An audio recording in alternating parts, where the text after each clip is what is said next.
A reminder for our 1 year anniversary. In celebration of it, we're hosting a giveaway over at our Twitter at Those Nerdscast. We've got a prize pool of things that we've been talking about during our first year. Our big ticket item is a Nintendo Switch Lite with a copy of Fire Emblem Three Houses. And in addition, we have some wonderful art from, dare I say, our friend Sal.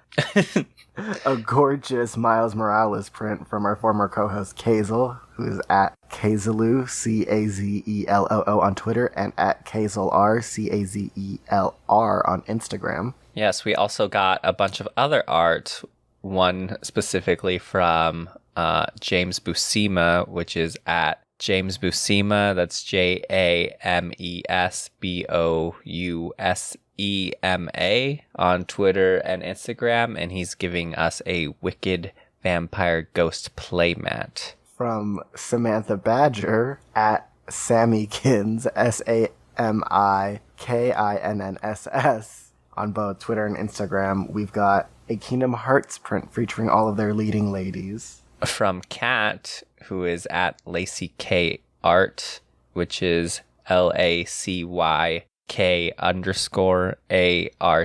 on Twitter. She gave us a very kawaii SpongeBob charm.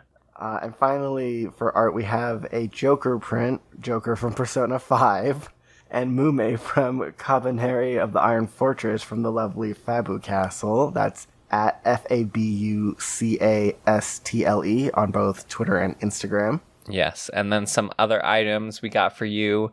One is a Ice Nine Kills album called The Silver Scream. And our latest edition, this is a new one that we're announcing now here, is a copy of the Overwatch, the official cookbook from Chelsea Monroe Cassell, and it contains over 90 Overwatch-inspired recipes. They all look super delicious, and I kind of wish I bought a copy of the book for myself. If you want a chance to win all of this, then make sure to head over to our Twitter. That's at Those Nerdscast again. And see the pinned post on our profile for rules on how to enter.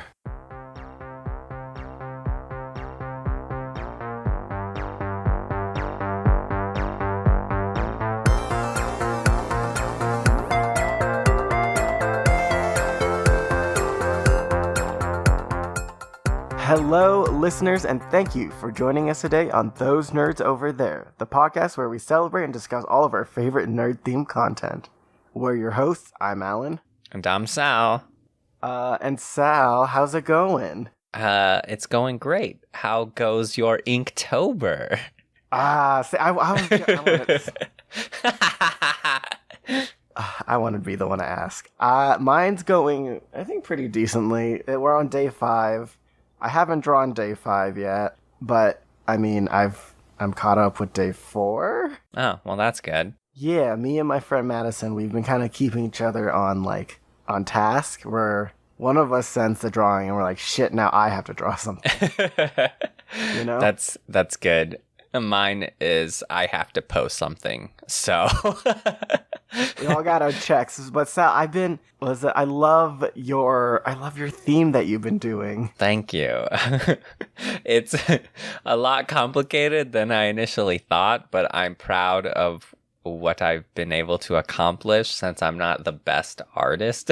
Was it originally you were just doing the masks, right? You didn't have plans to do the signature trainer too? Yeah, so my idea was to make Pokemon-inspired masks, but as I was drawing it, I felt like it needed somebody wearing the mask, and so that's when I was like, well, let's put a trainer who has this Pokemon, and they'll wear the mask. That's neat, right?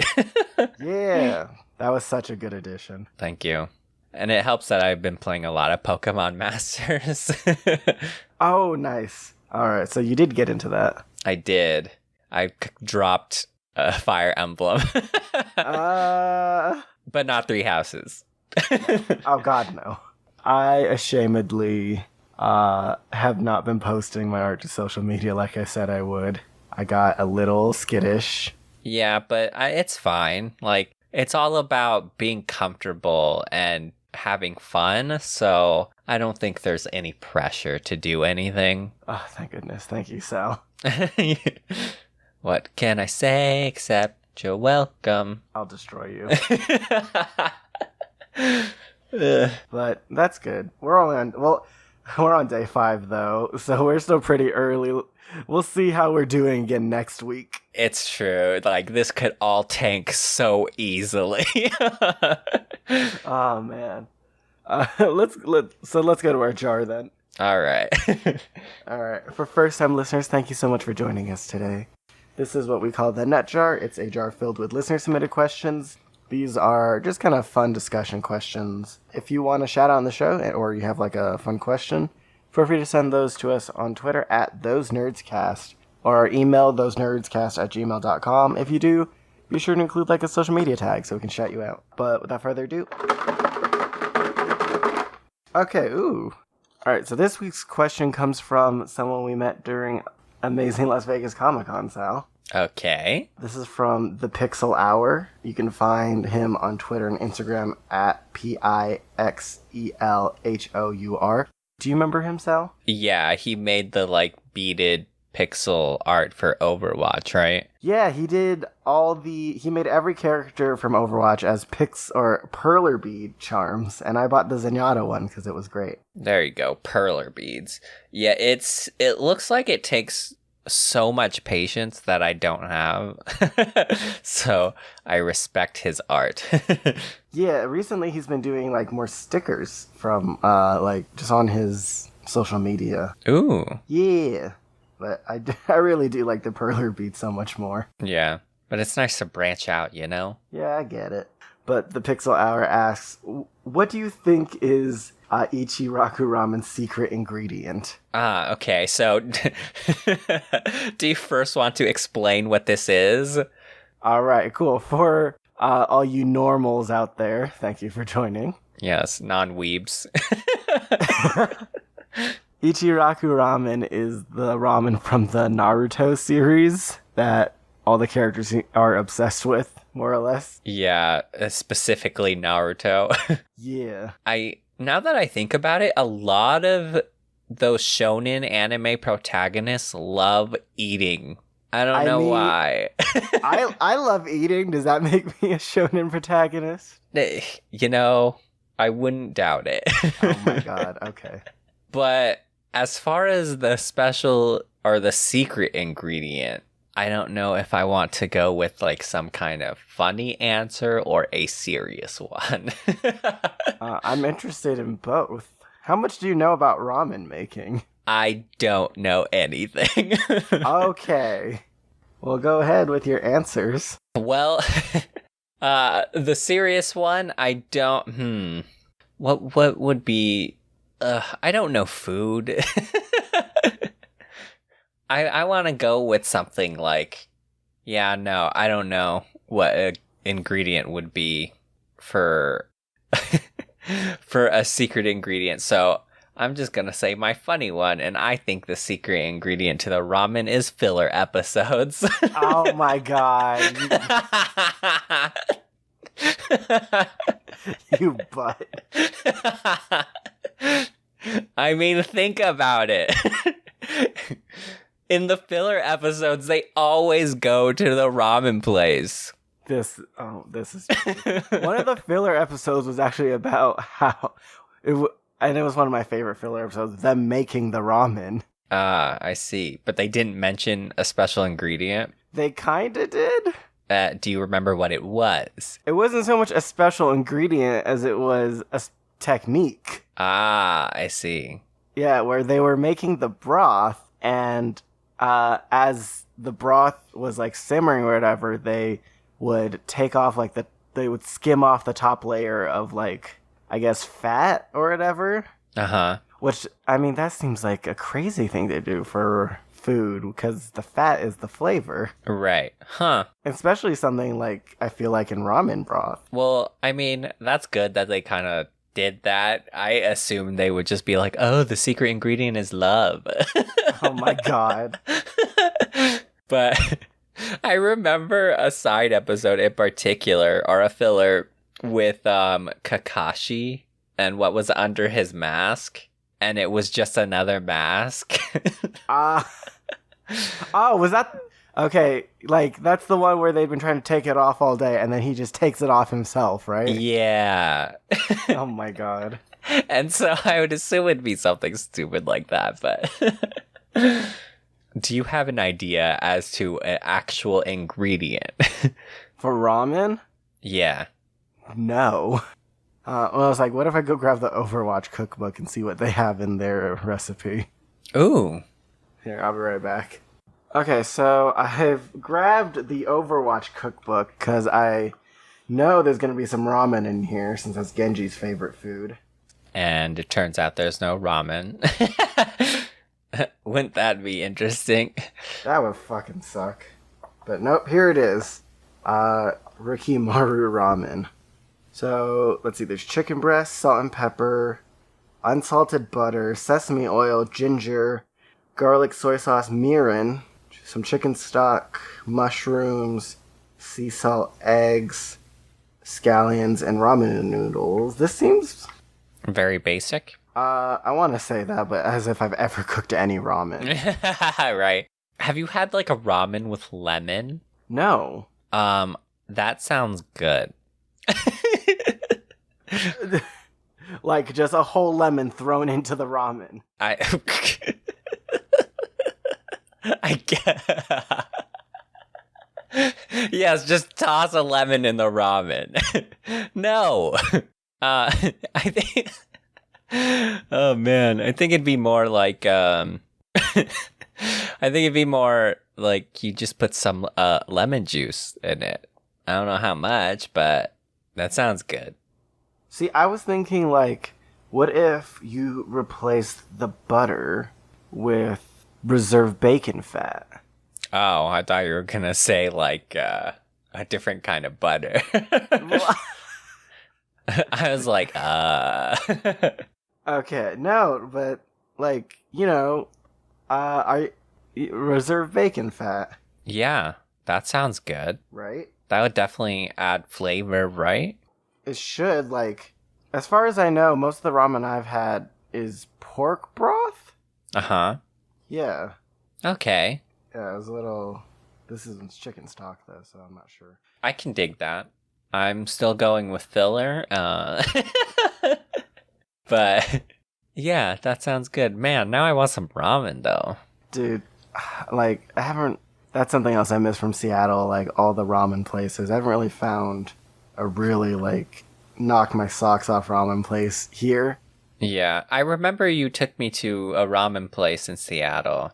Oh, yeah, that was, Kazuki. Yeah, and I really enjoyed that. Yeah, that place was pretty good. There was another place I ended up really liking. It's Donbo. It's closer to Capitol Hill, I think.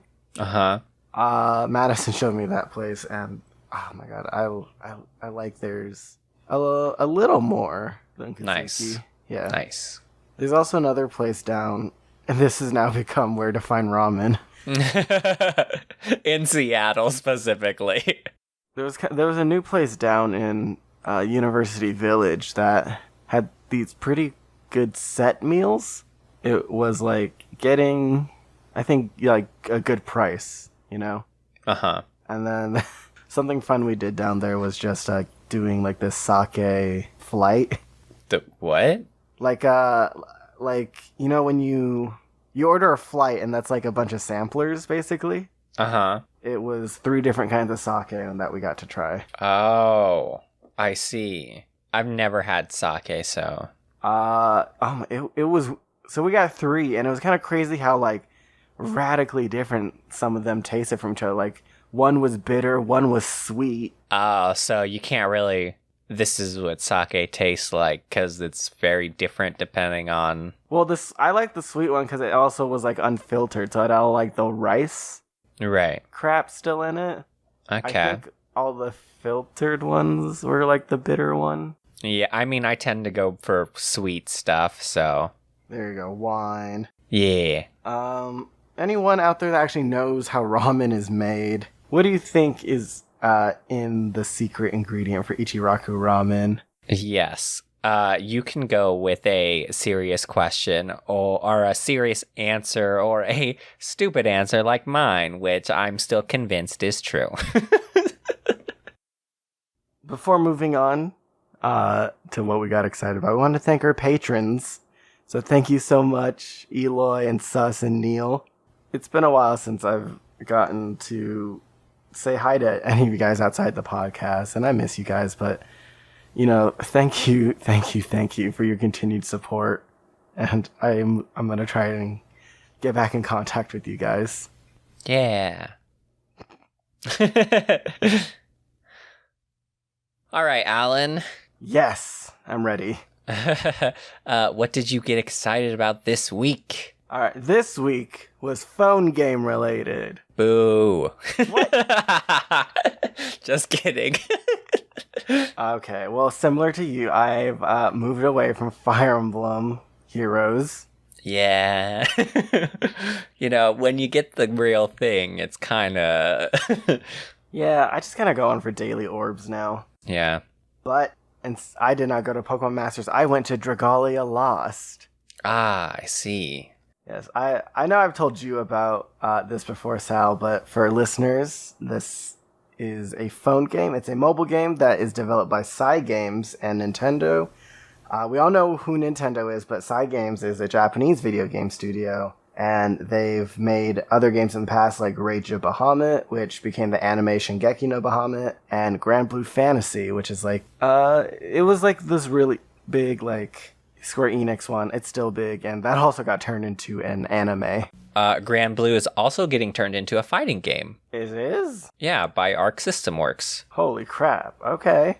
Well, for Dragalia Lost, so over the last week, the game has been celebrating its 1-year anniversary. Surprise, surprise. And so I thought I'd spend some time talking about my experiences with the game over its first year. Okay. All right. So this is a gacha style game, much like Grand Blue and Fire Emblem Heroes, where you spend some in-game currency and you randomly unlock playable characters. This seems kind of to be like the standard for mobile gaming now. Yeah, gacha games are pretty huge.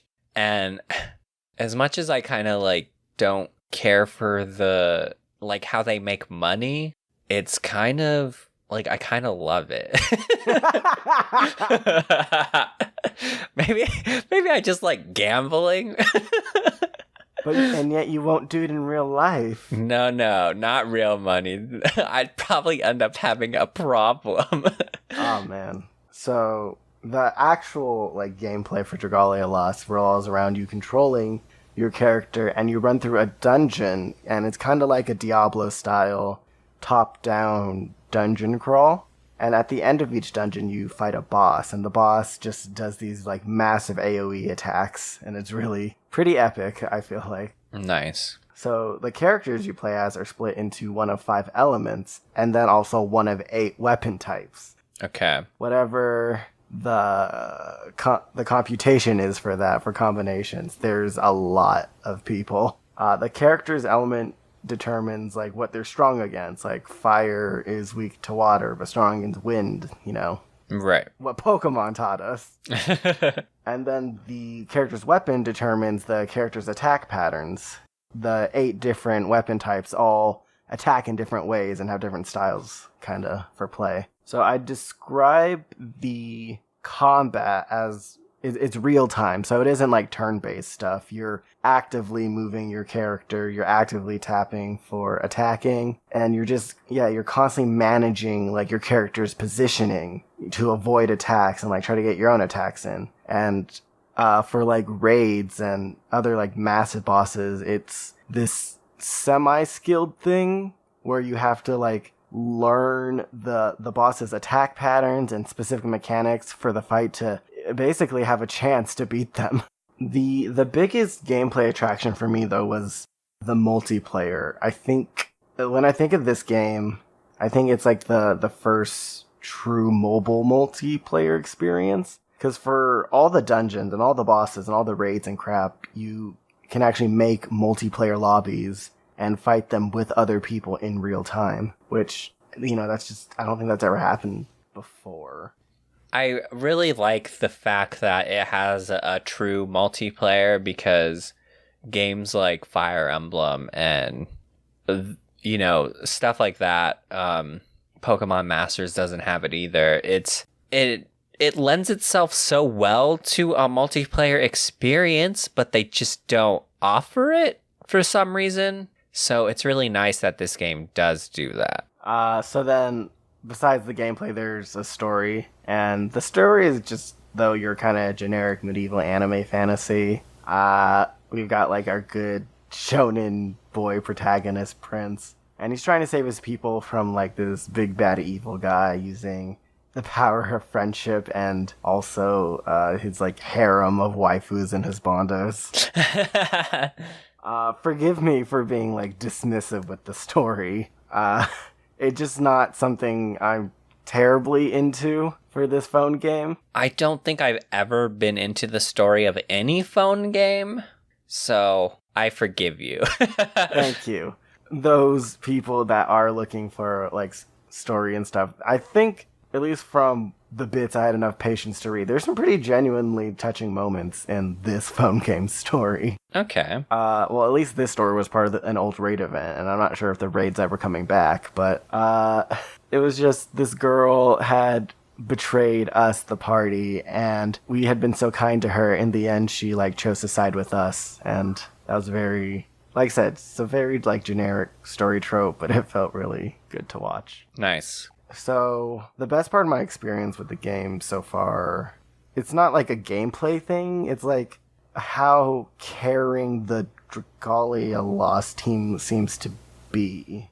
The best part, I think, has just been the interaction between the game developers and the community. Okay. Yeah. So, even within the first year of the game, they have like done these crazy massive overhauls to the gameplay and even the gacha system. And I think that's pretty wild that not even 1 year in, these are all good changes also, but they made these changes to how they even made money off the game. Right. Yeah. Like I said, they're all good changes, all great quality of life changes, all of them happening pretty quickly too, after the like fan base or the player base would say something like, oh, this would be better if this happened, or if we had these buttons. So that's just pretty cool to see. And the team also, they pretty consistently give the players like free gifts for either, special events, or anytime like the server goes down, they'll give out some free stuff. Uh-huh. And this is like enough stuff that me, a mostly free-to-play player, with all this stuff, is able to keep up with all the content they've released since the launch of the game. Right. For free players, things like that is very appreciated. Oh, definitely. It's a little funny because it got to the point where there were memes on the Dragalia Lost subreddit about just Cygames killing the player base with kindness. That's the kind of reputation you want. Exactly. And, that's just, I don't know, nice to see, right? Like when the team working on your game or their game really seems to care about the game and what their player base thinks and feels. Yeah, absolutely. Yeah. But, I've been playing this game since its launch, but just on and off. And I didn't really get into the game until the Fire Emblem Heroes crossover event, which happened like halfway through its lifetime. So, and they brought in Fire Emblem, so immediately that was great. And they made Alphonse and Fiorm like playable characters in Dragalia Lost, and that just made me squeal when I saw that. Right, I do remember that happening, and it did make me want to play it, but and I didn't. I didn't. I think I did download it. Oh, but is it still on your phone? No, it's not. I took it off because I was like, well, I'm not going to play it. Nah. Give it a chance. I think it's great. But, during the Fire Emblem event, I got everyone except for Veronica, and I was so pissed. Anyway, So on the surface, Dragalia Lost kind of looks like another of your anime gacha games, right? Right. But the more I've played it, the more it feels like something special or something that's like pushing the boundary. Because I'm looking at Dragalia Lost and playing it, and I think this is what a multiplayer experience on mobile should be. Uh-huh. Maybe I think we were getting closer to it when Pokemon Go came out, but this actually playing real time with other people in the game. This is the only game I can think that's ever done that. This is everything I've been hoping for back when I was in high school playing. It was Battle Camp and Puzzles and Dragons, the when they made Bejeweled an anime, basically. I don't know. It's pretty crazy that we're here now and I get to play it. So yeah, I was never a huge fan of phone games until Fire Emblem. And I then played Fire Emblem kind of religiously, but I don't know, it's weird because I think this is why I like the gacha games, because I play for the gachas. Damn, Sal. The Fire Emblem game is great, right? But I mostly play it so I can collect orbs so I can spend the orbs. So a lot of these games I end up just playing just to gamble, I guess. No, I see where you're coming from. The Fire Emblem game is you're collecting, right? You're collecting your favorite characters. At least I think that's why we were playing. Yeah, and I do that for Pokemon too, so I feel like I would do that for this. And as amazing as the gameplay might be, I just don't play phone games that often, so I would probably just be playing to collect more characters. You just made me think for a second. I feel like it's a little different for Dragalia Lost, because for Fire Emblem and Pokemon, right? These are titles we're familiar with. We have already established favorite characters, right? Right. But at least for Dragalia Lost, I don't know who the fuck any of these people are. You're right. Maybe that's the reason why I've been so hesitant. Because it's too new? Well, because I don't have anyone I need to collect, right? Oh, well... Because of the main reasons why I got jumped onto Fire Emblem was because I could get Felicia, and then when you first announced Pokemon Masters, I was like, I need Sabrina. So... Okay, I see. Hold on, okay, I know there's some pink-haired... How dare you? There is specifically a pink-haired bunny girl. Oh, goodness. In the game, and I'm just wow, this is a Sal character. Okay, well, you're just dragging me in, aren't you? But yeah, no, Dragalia Lost is now 1 year old, and congratulations. Yay. To the game. I'll play it eventually. Meh. So, Sal.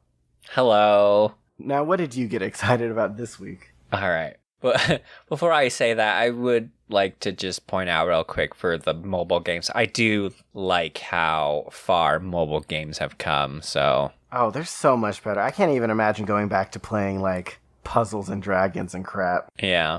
But anyway, so what I got excited about this week, or I've been excited about for, the last couple weeks, and it's nothing new, but I have been revisiting a certain series which I kind of found myself talking about more and more as I kept watching it to you, Alan, and to a lot of my friends.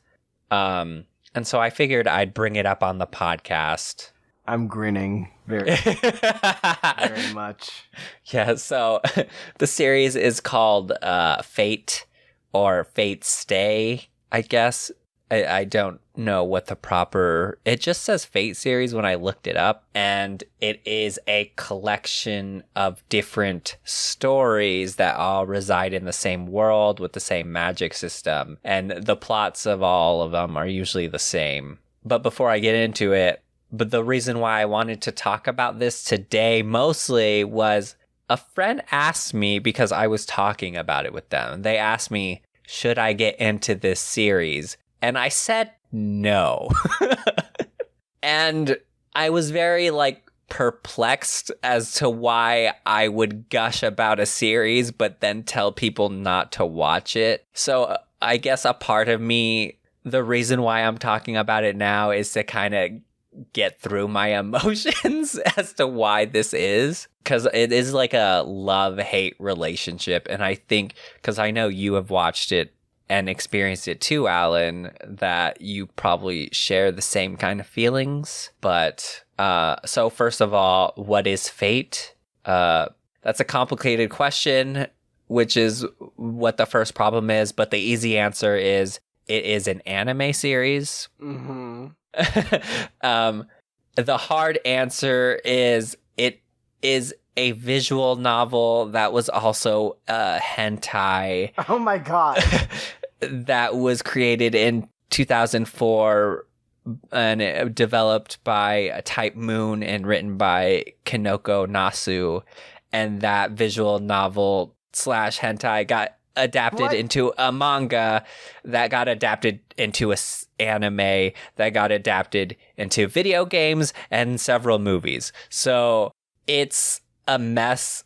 To say the least. To say the least. It spans several mediums and it just all happens to kind of be about the same thing. So the Fate series is about this story in which all these characters take place in this event called the Holy Grail War. And this war is a battle royale type event where 7 mages fight to the death alongside their magical familiars called servants, which are like they're called heroic spirits that are actual beings throughout history that get summoned to present day, and they have like these supernatural powers and they help the mages fight each other. And the goal is to kill everyone else so that you gain the Holy Grail and it would grant you your wish. And that was like the simplest way I guess I could explain that, but it's so complicated. And to be perfectly honest, I've mostly just watched the anime because it is like, when you look at it, it's so daunting because it like spans like, I counted like more than 20 things that this thing is on. Yeah, there are, the anime alone, there are like what? There's like, yeah, over 20 spin-offs or some craziness. Yeah, and the worst part is, like, not only does it mess with continuity, so there's no linear order to watch any of these in, but also they do this weird thing where they'll make an anime series and then they'll make it again, except this time it's the same story with the same characters, except it's as if the characters made different decisions. And then that's the whole anime in and of itself. It's very strange. But even though I'm kind of like saying how weird it is, I do actually really love the series. So I'm going to talk about why I love it. So I'm kind of not crapping on it the whole time. Yeah, I think like we have some good experience with it. It's just, we've hit a point of excess also, though. Yeah, it's kind of like how I talk about shonen anime, how I hate it, but also love it. But with this series, I think some of its biggest strengths are its characters, its magic, and its themes. So I'd like to talk about that real quick. Strictly the anime, because I don't necessarily know how well it does in the other mediums per se, but man oh man, does this series know how to write interesting characters. When I think about the Fate series, there's no particular like protagonist. Like, I know Shiro in one of the series is kind of the protagonist, but in each of the adaptations, it kind of loosely follows a protagonist because it's constantly exploring every character's ambitions and why they are fighting this war. And in turn, it makes it so that there's no defined like a good guy or bad guy of the series. So every character has like their own wants and needs, their own sense of morality and reasons for fighting. And that's just the masters. Like the servants are so much more spectacular. They're the like familiars or heroic spirits that the master summon. And these heroic spirits are legends of characters from the past. So an example would be like King Arthur is a character that gets summoned, or like something obscure like people from Greek mythology like Hercules and Achilles, and just they take all these characters from either real life or myth. And one of the best things I like about this show is they'll take this idea like King Arthur and twist it like to ludicrous levels. And like an example of this is King Arthur himself. They make him a girl for some reason. And to even like worse extents, they had a version of Jack the Ripper where they turned into a lolly. And I don't know why they do this, but I think it's like the best part of the show because it's so fun. And they're taking this already established character, flipping them on their head, and creating like their like kind of own mythos from the ground up that's like loosely based on what they actually were about. And the coolest part is they usually incorporate who they are into their magic system as well. The servants have these things called noble phantasms that are kind of like their ultimate special moves, and it's always based on whatever legend that they come from. Like King Arthur's noble phantasm is the sword Excalibur, because obviously that's what King Arthur is known for. So that's super cool. I want to know what you think of the characters in the show, because I know I have constantly like gushed about specifically like Fate Zero, that adaptation, and how I love those characters to death. Was it for me? Yeah. Well, mine's similar. Where Fate Zero I think is the highest tier of all the Fate series, but outside of that, I really liked the characters from Fate Apocrypha. Yeah. Despite that one giving us a lolly Jack Ripper. I was very much against the lolly Jack until until I rewatched it, and the kind of backstory they put on it, or the spin they put on it, where Jack ends up being this like accumulation of all the dead kids that died in London, and it just like is this like weird embodiment of all those suffering kids, and I really enjoyed that. So that freaked me out. Yeah. I got a little tired of having Shiro and Rin and all the other spin-offs for Fate. Yeah, Shiro and Rin are kind of from like the original, which is Fate Stay Night and Fate Stay Night Unlimited Blade Works, all those adaptations. But yeah, I think it's kind of a testament to sort of how far they've come as a series, because that's their starting point, right? Yeah. So they're like, let's make this protagonist. But then when they made like Fate Apocrypha and Fate Zero, they're like, well, what if there was essentially no protagonist? And they kind of do away with that altogether. Oh yeah. I think, man, that just makes me think of how great Apocrypha was, because it was like you have two sides fighting and both have like bad and good parts, but neither of them were the protagonists. Even like on, you had Karna on one side and even Sieg and Jean Arc on the other, and still I was rooting for both. Yeah. So it's super cool. They definitely know how to write characters, so they're great. So onto the magic.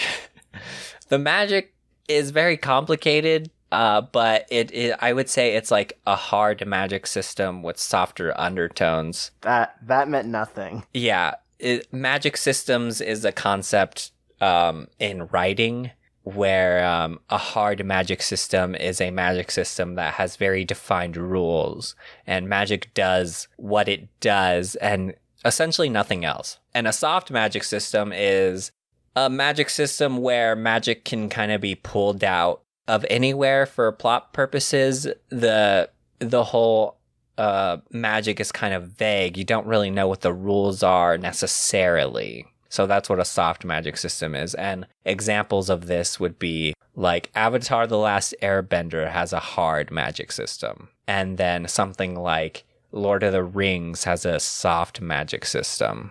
So I would say it has a hard magic system because there's definitely very defined rules as to how magic works. Like magic is passed down through generations in this series where a person has a magic crest, and that magic crest has like different properties, and you pass it down to the next person in line of your family, and they'll pass it down to their bloodline.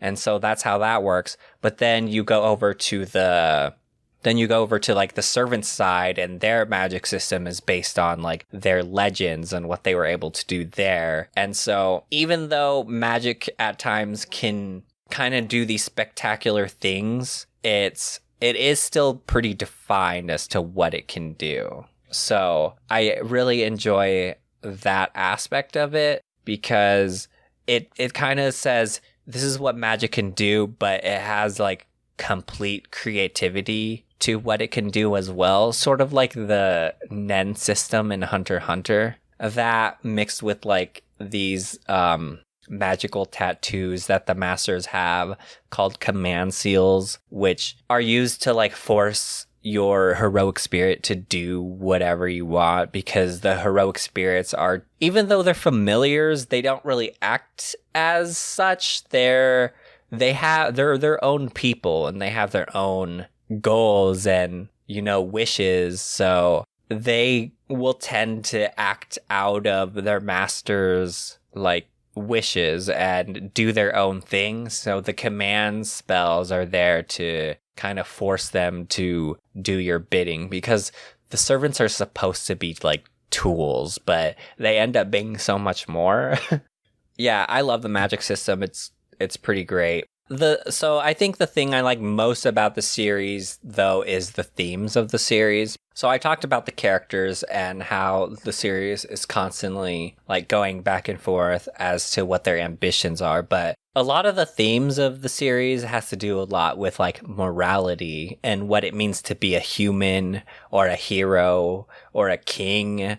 Like it deals with like the complexities of what a wish is and what it can do. Like the evils of the world and the destruction of innocence, the reality of what it means to have true salvation. Like it has very deep themes that it tends to explore. And I think it accomplishes this so well because the story always ends up ultimately boiling down to the Holy Grail is not this benevolent wish granter as everyone thought it was. It ends up being something more sinister. And so it kind of goes from like, oh, I need to kill my opponents to get my wish, to I need to, like, what do you do after you figure out that your goal can be accomplished, but in the process you're doing something evil?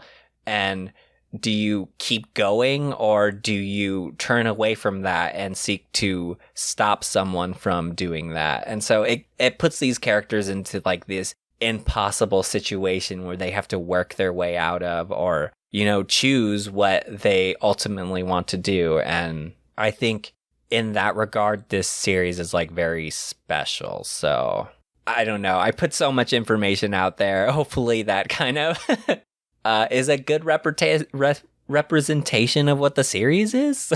I feel like it was pretty digestible. I think maybe, should we go into a little more specifics on some of the series? Okay. So, like, because we know Fate Zero is like our favorite. Yeah. So it's hard to because they're kind of all so similar, right? True. But I mean, like, Fate Zero was amazing because one, I guess it was different, and two, I just loved like the like I said, themes they explore, like, and they kind of reveal the fallacy of like utilitarianism at the end. But I'm like, yes, Yeah. So, and then like, I mean, Fate Apocrypha does a really good job of I watched that one like recently, so like the idea of salvation and the Holy Grail in general, I think they use to good effect, because when everyone learns that it's not a wish granter, it's more of like very powerful magical item that can do like tremendous things, that your wish still can be granted, but it's like not in the way you expect. So I think they do a good job exploring that. yeah. It's always it's like the monkey's paw. Yeah. And at first I didn't like that fact until I kind of sat down and thought about it and was like, oh, this is actually really cool how they do this. And in each one, like every time they figure out the Holy Grail is not what it seems to be, the characters in each series do something different. So I think I love seeing new people faced with this decision and what they do when they realize that this is happening. I definitely have a love-hate relationship with the series, and I guess the reason why I don't recommend it to people is because I guess the sheer scope of it, there's so much information, and the series like demands multiple watches, and there's so many spin-offs and continuity issues. Like I can say go watch Fate Zero because it's a prequel, right? But if you watch Fate Zero and then you watch Fate Stay Night, some of it might not be understandable because the original is different. So I would say go watch Unlimited Blade Works, because that's essentially a sequel to Fate Zero. But then you go watch Apocrypha and it turns out that is like a different universe and not on the same world as the other Fates. And so it's like super confusing because you'll have all the same characters, but you're like, these aren't connected? So I guess that's why I don't really recommend it to people. There's, I think, something I want to say is because there is a lot of Fate, and that can seem a bit daunting, but I think a good part of that is that there's a good variety, so there's a bit of something for everyone. Yeah. So, like, say you like magical girls, well, there's Fate Khalid for you. Right. Yeah, say you just want a chill show, there's the fucking, what is it, Emiya's home cooking show? Yeah, it's just the characters of Fate, but they cook for some reason. Yeah, there's I saw a few episodes of that. That one's actually pretty dope. I mean, I don't doubt it, but I like them fighting. Say you want magical Sherlock Holmes. There's Lord Meloy, whatever, Case Files. Yeah, it's Fate. Which I don't even think that one's in continuity either. It's weird. I don't. But yeah, there's like something for everyone if you just want to, just watch something light or something serious. But it's weird because there's so much, and then yes. You'll jump into something and then jump into something else, and you're like, wait a minute, does this connect? But then it turns out it doesn't. So I don't know. Do you want a gacha phone game? They have that too. Yep, they got a gacha game. Oh man. Oh, Fate. It's great, and it sucks. But yeah, I hope I did the series justice in talking about it. I actually love it, no matter how many times I crap on it. And the first adaptation of Fate Stay Night got memed to death because it was so bad. But we've come so far. Ufotable, which is a great anime studio, got hold of it, and they do it very well. So I mean, if anything, I'd recommend Fate Zero, because not only is it the best of the Fate, but it also, because it's a prequel, it kind of is the most digestible because it explains a lot of the stuff from the beginning. So, and as far as like, in what order should you watch everything? That's an impossible question. Yeah. So, just if you want to jump into it, just jump into it anywhere, essentially. But yeah, that's what I got excited about. I guess it's nice to finally have that off my chest. How long were you carrying that for? I mean, I've been talking about it for forever, and I was like, I need to talk about this on the podcast sometime. I need to talk about this on the podcast. Folks, that's what we got excited about this week. Dragalia Lost and the Fate series. That is a wild ride. Yeah. Thank you so much for joining and enthusing with us this week. If you like what you heard, consider sharing with a buddy so you guys can nerd out together. As always, word of mouth is still the best way for things to get around. If you'd like to help out the show, then review on our iTunes and our Stitcher pages. They go a long way towards podcast visibility. If you have any recommendations for the show, feel free to put them in the comments of our SoundCloud page. I'm talking show improvements, things we should check out, If you want to see pictures from our coverage from conventions or just see us, you can check out our Instagram. There's some really good cosplay on there. And I just recently subscribed to the cosplay subreddit. And seeing how great people do cosplay just merely makes me want to get better at it, if that makes any sense. Nice. I've actually been watching Drawfee a lot recently since Inktober, and it is giving me so much inspiration to draw, so... If you want a place to hang out with us and talk about this crazy stuff we love, feel free to join our Discord. We have dedicated channels for topic discussion, show improvements, nut jar offerings. If you found yourself to be a fan of what we do here on Those Nerds Over There and you want to help produce the show, then consider becoming a patron. It's thanks to our lovely patrons, Eloy and Sus and Neil, that we get the privilege to make this show. And we try to make some bonus content for you guys too, just to kind of make it worth your while. Links to all these pages can be found on our website, thosenerdscast.wixsite.com/home. That's wixsite.com/home. Before we start plugging our crap, there's someone I wanted to mention, and that's Mr. James Buscema again. You can find him on Twitter at JAMESBOUSEMA. Sal, today he just started his Kickstarter for his series of gargoyle pins, and I think they look fantastic, and the best part on the Kickstarter page is if we hit a certain goal, we unlock gold versions of the pins that look so much cooler. I like that gold aesthetic. Yes. So, listeners, if you wouldn't mind, please go check out his Kickstarter, and the link to that is on his Twitter. Sal, do you have anything to plug? All right. If you want to find me on social media and see my weird Inktober posts, I'm at Salzik on @Salzik. And you can also find me on Twitch at Salzik. I have a friend over right now, but as soon as he's gone, I'm going to try to start streaming for the giveaway. And then on my blog, gotamoment.com, you can find me as well. On Twitter, you can find me at Ariel Eyes. I don't post too much, but we've been trying to work more promotion for the giveaway. Just a reminder that is still going on and will end on the 22nd. Thank you again for joining us this week, and we'll see you again next Wednesday. Goodbye.